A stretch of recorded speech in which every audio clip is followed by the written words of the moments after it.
అందరికీ నమస్తే. నేను మీ జయరాం. మీరు చూస్తున్నది రణభేరి సామాన్యుల news channel. Singarayakonda Sri Chaitanya upper primary school భవితవ్యంపై జూలై 3 శుక్రవారం హైకోర్టులో విచారణ జరగనుంది.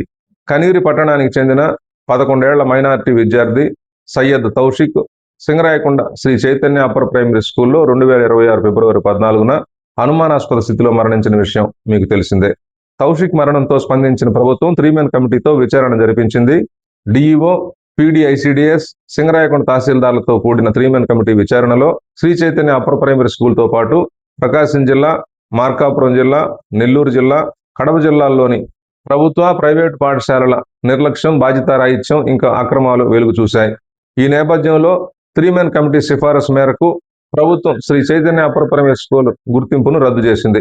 ప్రభుత్వం Sri Chaitanya upper primary school గుర్తింపును 2026 మార్చి 19న రద్దు చేస్తే శ్రీ చైతన్య యాజమాన్యం 2026 ఏప్రిల్ 2న ప్రభుత్వ ఉత్తర్వులను రద్దు చేయాలని హైకోర్టులో పిటిషన్ దాఖలు చేసింది. రిట్ పిటిషన్ నెంబర్ 8899/2026గా గల ఈ కేసులో శుక్రవారం కౌంటర్ దాఖలు చేయనుంది. హైకోర్టు తీర్పు పట్ల అటు ప్రజల్లో, ఇటు ఉపాధ్యాయ వర్గాల్లో తీవ్ర ఆసక్తి నెలకొంది. ఈ క్రమంలో 3-మెన్ కమిటీ విచారణలో వెలుగు చూసిన అంశాలను రణభేరి వీక్షకులకు తెలియజేస్తున్నాం. 3-మెన్ కమిటీలో ఒకరైన డిఈఓ శ్రీమతి చన్నంశెట్టి రేణుక శ్రీ చైతన్య అప్పర్ ప్రైమరీ స్కూల్తో పాటు కొన్ని ఇతర స్కూళ్లలో చోటు చేసుకున్న లోపాలను, అక్రమాలను, నిబంధనల ఉల్లంఘనను గుర్తించారు. Sri Chaitanya upper primary school 1 నుండి 7వ తరగతి వరకు పాఠశాల నిర్వహించేందుకు 2019-20 విద్యా సంవత్సరంలో అనుమతి తీసుకుంది. అయితే Sri Chaitanya upper primary school అనే పేరుతో కాకుండా శ్రీ చైతన్య నవోదయ కోచింగ్ సెంటర్ పేరుతో బోర్డు ఏర్పాటు చేసుకుని క్లాసులు నిర్వహిస్తోంది. Sri Chaitanya upper primary school యాజమాన్యం శ్రీ చైతన్య నవోదయ కోచింగ్ సెంటర్ను అక్రమ పద్ధతిలో నిర్వహిస్తున్నట్టుగా 3-మెన్ కమిటీ గుర్తించింది. ప్రభుత్వ రికార్డుల ప్రకారం ఇతర జిల్లాల్లో ప్రభుత్వ, ప్రైవేటు పాఠశాలల్లో విద్యార్థులుగా నమోదైన వారు నవోదయ కోచింగ్ సెంటర్ తరగతులకు హాజరవుతున్నారు. వీరికి హాజరు ఒక చోట, తరగతులు మరొక చోట జరుగుతుండటాన్ని 3-మెన్ కమిటీ గుర్తించింది.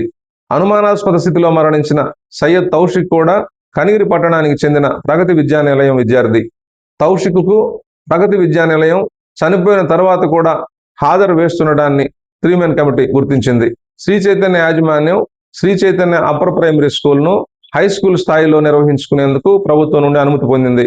కొంతకాలం ఇక్కడ హై స్కూల్ సెక్షన్ కూడా నిర్వహించారు. అయితే 2019-20 విద్యా సంవత్సరం నుండి రీజనల్ జాయింట్ డైరెక్టర్ గుంటూరు నుండి ఎలాంటి ముందస్తు అనుమతులు లేకుండానే హై స్కూల్ సెక్షన్ని శ్రీ చైతన్య యాజమాన్యం క్లోజ్ చేసింది. హై స్కూల్ నడిచిన విద్యా సంవత్సరాల్లో రికార్డుని విద్యాశాఖకు అప్పగించకపోవటాన్ని 3-మెన్ కమిటీ తీవ్రమైన ఉల్లంఘనగా పరిగణించింది.